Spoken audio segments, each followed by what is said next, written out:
Bismillahirrahmanirrahim. Assalamualaikum warahmatullahi wabarakatuh. Alhamdulillahi rabbil alamin. Alhamdulillahilladzi ahyana ba'dama amatana wa ilaihin nusyur. Asyhadu an la ilaha illallah wahdahu la syarikalah wa asyhadu anna sayyidana wa nabiyyana Muhammad sallallahu alaihi wasallam. Allahumma la ilma lana illa ma 'allamtana innaka antal alimul hakim wa tub 'alaina innaka antat tawwabur rahim.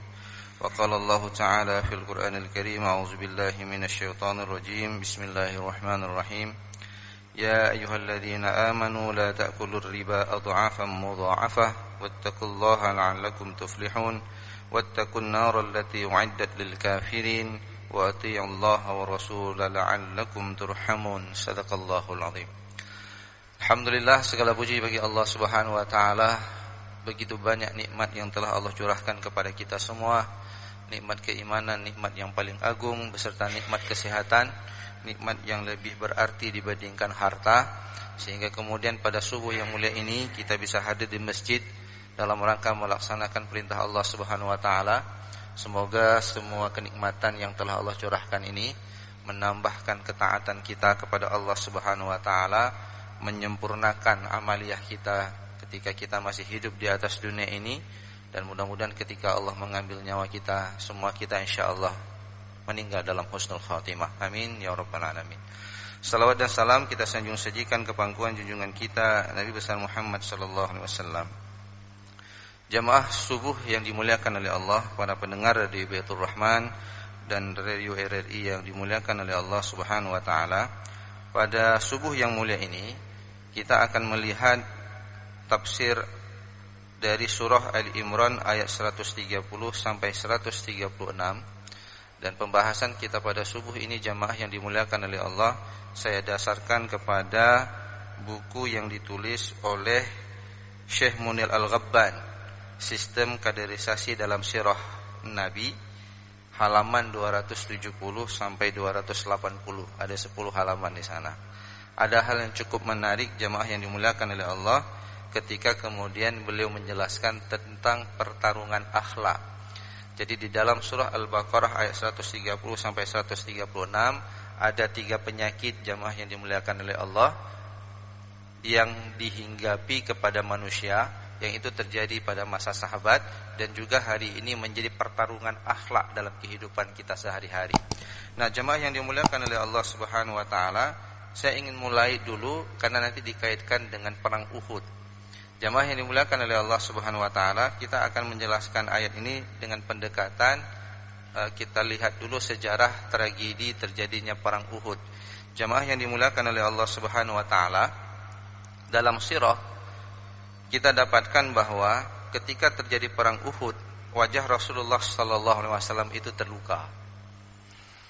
Ada 2 buah pecahan besi yang menancap di pipinya, dan ketika pecahan besi itu dicabut, darah mengalir deras dari bekas lukanya seperti mengalirnya air yang dituangkan dari timba. Itu saking banyaknya darah yang keluar dari pipi Rasulullah sallallahu alaihi wasallam.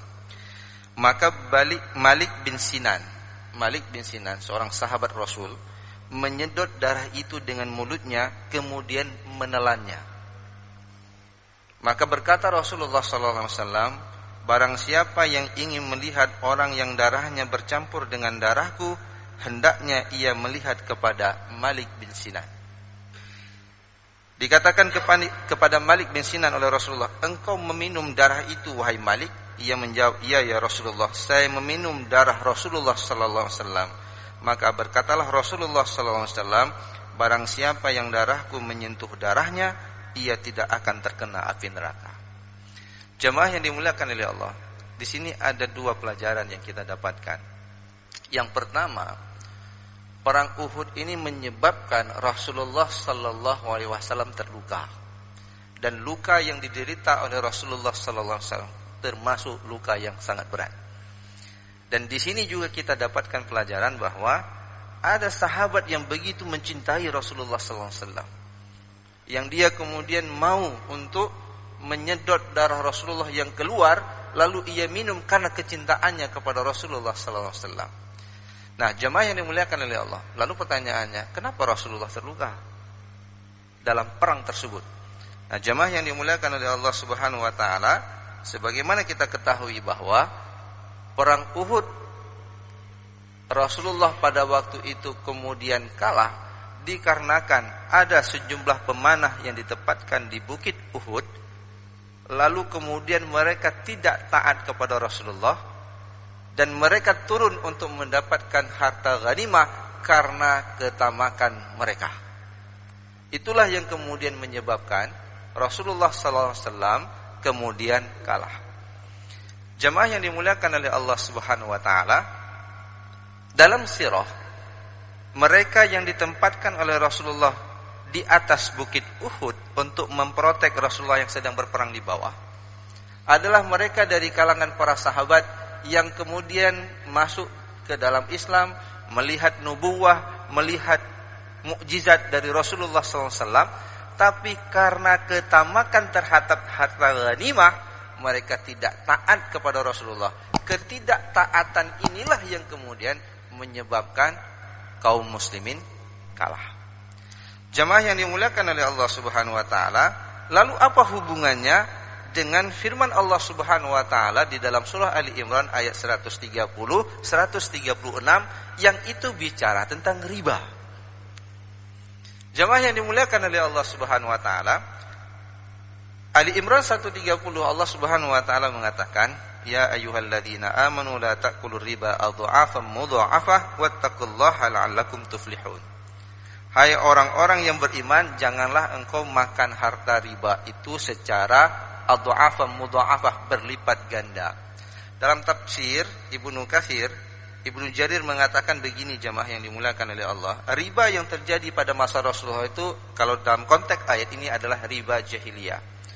Kapan riba jahiliyah itu terjadi, jemaah yang dimuliakan oleh Allah? Ketika seseorang berhutang dan dia tidak mampu untuk membayarnya ketika sampai pada waktu masa pembayaran.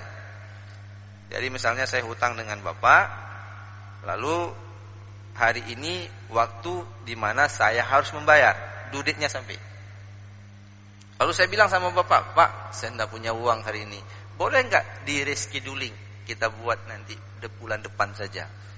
Maka riba jahiliyah itu terjadi, dia akan mengatakan begini, kalau Bapak bayar hari ini tidak kena riba, Pak. 1 juta tetap 1 juta. Tapi kalau Bapak resiko dulu bulan depan, itu jadi 1.300.000. Jadi riba itu terjadi ketika orang gagal bayar. Itu riba jahiliyah. Tapi kalau riba modern hari ini, baru kita ambil uangnya, hari itu terus kena ribanya. Kira-kira siapa yang lebih jahiliyah dulu sama sekarang? Nah, jemaah yang dimuliakan oleh Allah Subhanahu wa taala. Nah, kenapa kemudian orang mempraktikkan riba? Juga karena ketamakan mereka kepada dunia. Jadi posisinya sama. Kegagalan Rasulullah dalam perang Uhud dikarenakan sejumlah para pemanah yang ditentukan oleh Rasulullah yang dikatakan jangan turun dari bukit Uhud sampai kemudian aku memerintahkan turun. Tapi kemudian mereka ketika melihat itihana ghanimahnya, pasukannya hampir mengalahkan pasukannya Quraisy pada waktu itu. Mereka melihat itu harta ghanimah, tamak terhadap dunia, tidak mau taat kepada Allah, tidak mau taat kepada Rasul. Lalu mereka turun, itulah yang menyebabkan jemaah yang dimuliakan oleh Allah, kekalahan itu terjadi. Sama kemudian dengan kasus riba. Kenapa orang buat riba? Karena tamak terhadap dunia. Dia ingin dapat untung yang berlipat ganda. Maka jemaah yang dimuliakan oleh Allah, obat yang kemudian diberikan oleh Allah di dalam surah Ali Imran ayat 130, 136 itu kemudian adalah bicara tentang keimanan. Allah katakan wattaqullaha la'allakum tuflihun. Takwa kamu kepada Allah sehingga kemudian kamu akan memperoleh keuntungan. Nah, jemaah yang dimuliakan oleh Allah, jadi sebenarnya bicara riba ini jemaah yang dimuliakan oleh Allah bukan hanya bicara hitungan-hitungan ekonomi, tapi juga ini bicara tentang keimanan. Cuman ada hari ini orang yang menyatakan, ini teman-teman kita yang kemudian tetap mengharapkan Bank Konven itu beraktivitas di Aceh. Jadi riba itu tetap ada. Nah, itulah bahasa sederhana. Nah, jemaah yang dimuliakan oleh Allah, ada yang mengatakan begini, ini urusan bunga, urusan riba itu kan urusan akhirat itu. Tidak ada hubungan dengan ekonomi. Jadi kita harus real melihat pertumbuhan ekonomi hari ini. Jemaah yang dimuliakan oleh Allah, dia ingin memisahkan antara upaya dia berislam secara sempurna, dunia akhirat di sini ada, dengan kemudian dia mengatakan konsepsi riba itu kan hukumannya nanti di akhirat.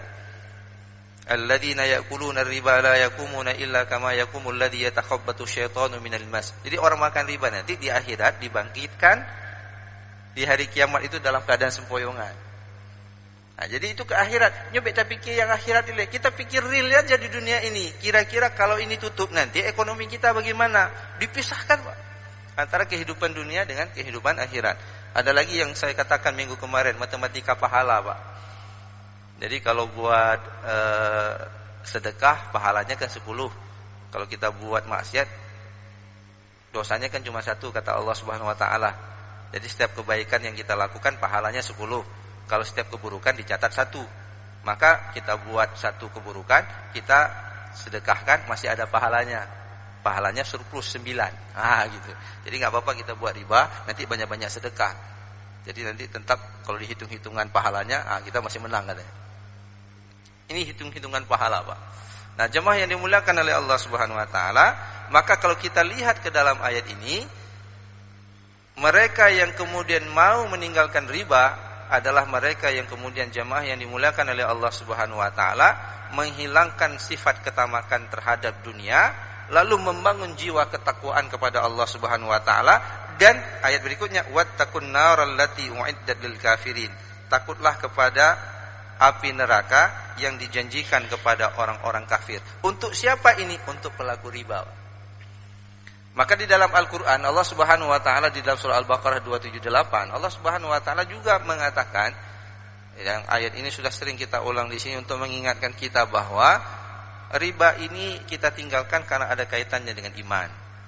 Ya ayyuhalladzina amanu taqullaha wa dharu ma baqiya minar riba in kuntum mu'minin. Hai orang-orang yang beriman, tinggalkan perbuatan riba apabila kamu beriman. Bertakwalah kamu kepada Allah, tinggalkan perbuatan riba apabila kamu beriman. Jadi ninggalin perbuatan riba, kita akan sangat kuat, Pak. Sehingga kita tidak tergoda dengan dunia, tapi kemudian kita lebih takut kepada Allah Subhanahu wa taala yang nanti Allah janjikan juga di dalam Al-Qur'an surah Ali Imran. Walau anna ahlal qura amanu wattaqau. Kalau penduduk negeri beriman dan bertakwa, la fatahna 'alaihim barakatim minas sama. Akan kami bukakan pintu rezeki dari langit. Nah, sekarang ciri orang yang bertakwa kepada Allah, penduduk negeri yang bertakwa kepada Allah, salah satunya dia adalah meninggalkan perbuatan riba. Karena tadi di Al-Baqarah dikatakan, ya ayyuhalladzina amanu taqullaha wa dharu ma baqiya minar riba. Hai orang yang beriman, tinggalkan perbuatan riba apabila kamu beriman. Bertakwa kamu kepada Allah, tinggalkan perbuatan riba. Jadi meninggalkan perbuatan riba adalah ciri ketakwaan. Ketika orang itu menjadi takwa, maka akan Allah mengatakan, walau anna ahlal qura, apabila penduduk negeri semuanya beriman dan bertakwa, la fatahna 'alaihim barakatim minas sama'i wal ard. Dari langit dibukakan pintu rezeki, dari bumi dikeluarkan. Lalu ini pertanyaannya, ini pertanyaan keimanan, keyakinan. Nah, jemaah yang dimuliakan oleh Allah, dan ini adalah masalah ketaatan. Maka nanti kalau kita ikut ayat ini 130, 131, 132, 134-nya jemaah yang dimuliakan oleh Allah Subhanahu wa taala, Allah Subhanahu wa taala memberikan solusi, Pak. Jadi riba itu bisa diperangi. Yang pertama, mereka yang bertakwa kepada Allah. Yang kedua, orientasi akhiratnya tinggi, dia takut dengan azab Allah. Yang ketiga, riba itu dilawan dengan sedekah, Pak. Di sini Allah katakan, alladzina yunfikuna fis sarra'i wad dharra.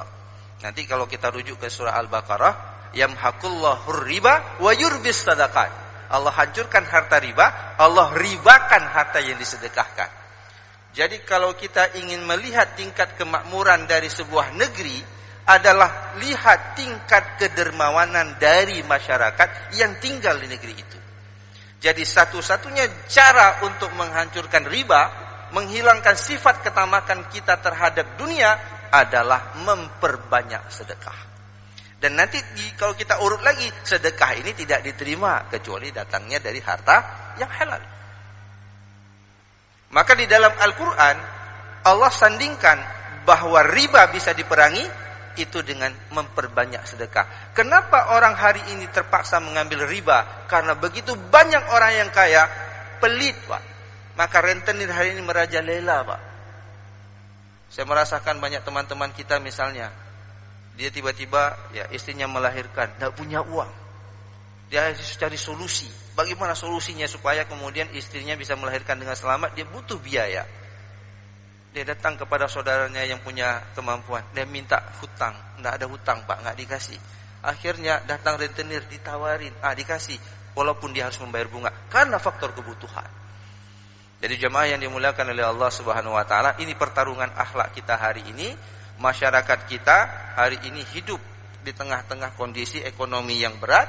Nah sekarang kita bisa melawan riba itu apabila kemudian masyarakat tumbuh dalam sifat kedermawanan, menekan aspek kemudian untuk dihilangkan dari mereka sifat ketamakan. Itu yang pertama. Yang kedua jemaah yang dimuliakan oleh Allah Subhanahu Wa Taala, pertarungan akhlak berikutnya adalah di dalam Al-Quran surah Ali Imran ayat 134, Allah Subhanahu Wa Taala menjelaskan wal kadhiminal ghaidha wal 'afina 'anil nas. Ini cukup menarik juga jemaah yang dimuliakan oleh Allah Subhanahu Wa Taala, bagaimana Allah Subhanahu Wa Taala menyuruh kita untuk mengekang amarah kita dan mau memaafkan saudara kita. Ada kisah yang menarik jemaah yang dimuliakan oleh Allah dari Maimun bin Mahram. Ya. Maimun bin Mahram, jemaah yang dimuliakan oleh Allah, dia mempunyai seorang budak wanita. Lalu dia punya tamu, dia minta budak ini menghidangkan makanan. Lalu budak ini jemaah yang dimuliakan oleh Allah Subhanahu Wa Taala membawa makanan tersebut ya dalam bentuk semacam sayur kuah seperti itu dalam keadaan panas. Lalu kemudian ketika dia akan menghidangkan, dia jatuh, Pak. Jadi di depan tamunya itu hidangan makanan itu berserak. Lalu kemudian Maimun ini marah, Pak. Ingin memukulnya. Ingin memukul budak wanita tersebut. Maka kemudian jemaah yang dimuliakan oleh Allah, budak ini karena budak ini budak cerdas, budak yang beragama.